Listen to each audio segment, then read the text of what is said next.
Activist साथी हैं, उनके साथ पूरी दोपहर मीटिंग करने का भी मौका मिला और अभी आपके प्रयास से ही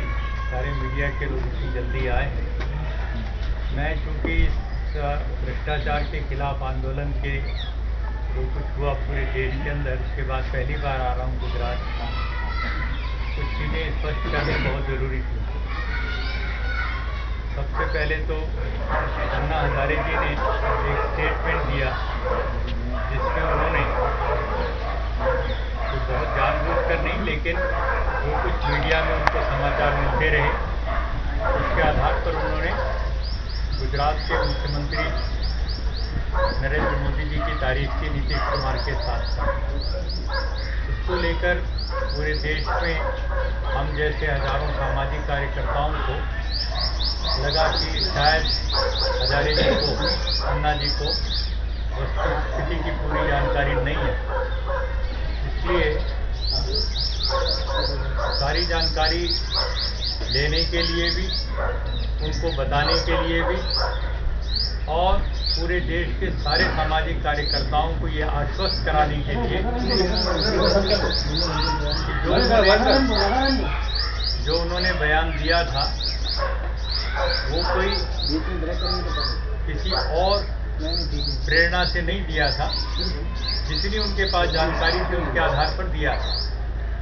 कल शाम को उन्होंने कुछ पत्रकारों से मिलकर के, जो आज टाइम्स ऑफ इंडिया में छपा भी है, ये कहा जरूर है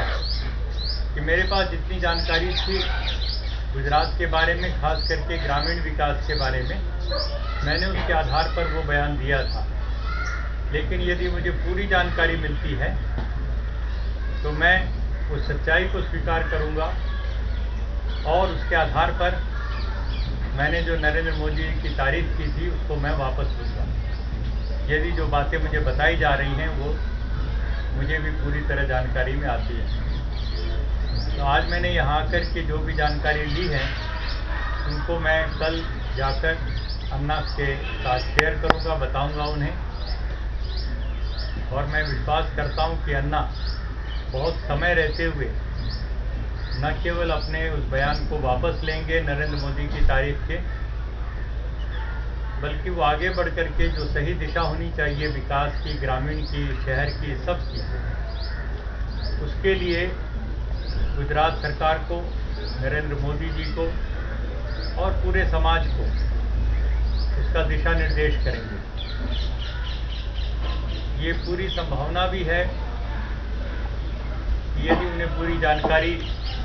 मेरी बातों से पूरी न भी मिलती हो किसी भी वजह से,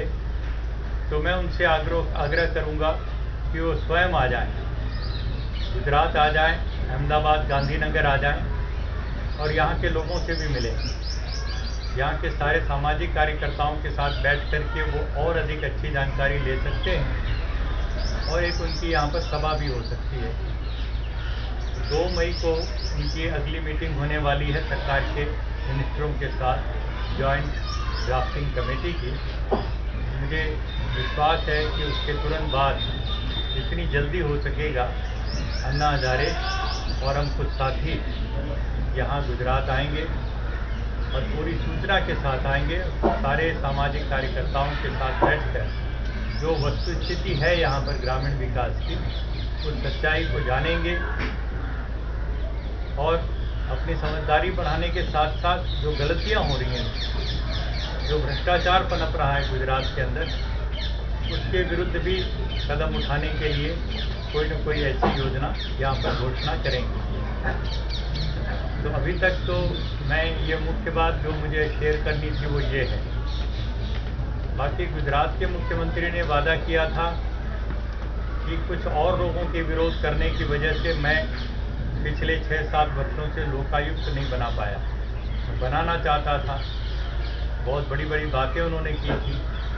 अच्छी बातें की थी, लेकिन अब उनको इस परीक्षा से गुजरना होगा। एक सच्चे अच्छे लोकायुक्त का ड्राफ्ट उनको बना करके दिया गया, जो अरविंद केजरीवाल, जस्टिस संतोष हेगड़े, प्रशांत भूषण आदि ने मिलकर तैयार किया। उसमें और भी इम्प्रूवमेंट की गुंजाइश हो सकती है, लेकिन यदि अभी भी गुजरात के मुख्यमंत्री नरेंद्र मोदी एक अच्छे लोकायुक्त की घोषणा नहीं करते तो उनका ये जो दम भरना है कि मैं गुजरात में पूरी ईमानदारी या करप्शन फ्री स्टेट बनाने की कोशिश कर रहा हूँ, उसके उस दावे पर बहुत बड़ी चोट पहुँचेगी।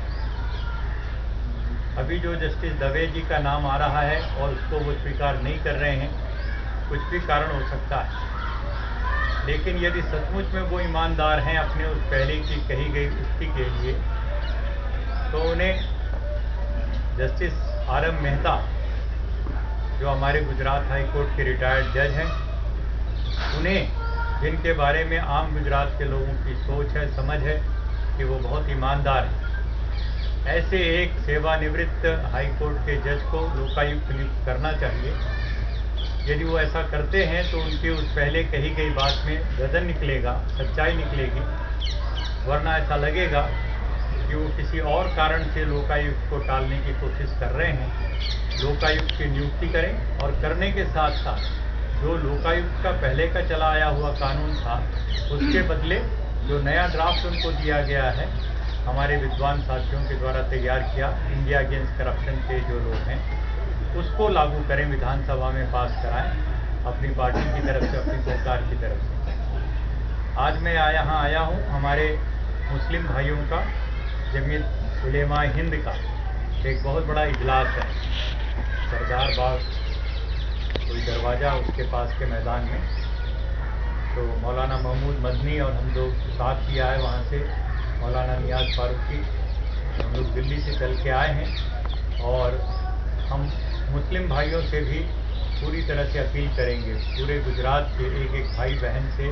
बच्चों से, कि इस समाज में अब हमें डर करके कोई सेकंड क्लास सिटीजन के रूप में नहीं जीना,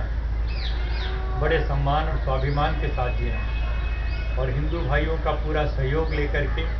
पूरा उनका साथ लेकर के हमें आगे बढ़ना है, देश को आगे बढ़ाना है। तो इसलिए अब कोई भी कारण से जो बातें हुई हैं पहले की, उनको सुधारने के लिए यही होना चाहिए कि किसी भी प्रकार का कोई गेटवाइजेशन अभी तक जो होता रहा है वो समाप्त हो और हिंदू मुस्लिम सब मिलकर के भाई भाई की तरह, या गांधी जी जैसे कहते थे कि मेरी दो आंखें हैं तो एक हिंदू है और एक मुस्लिम है, उसी तरह से हमें गुजरात में गांधी जी का सपना साकार करना चाहिए। ये दो तीन बातें मैं आज वहाँ भी मैदान के अंदर मुस्लिम भाइयों के साथ मुखातिब होते हुए ये बातें कहूँगा।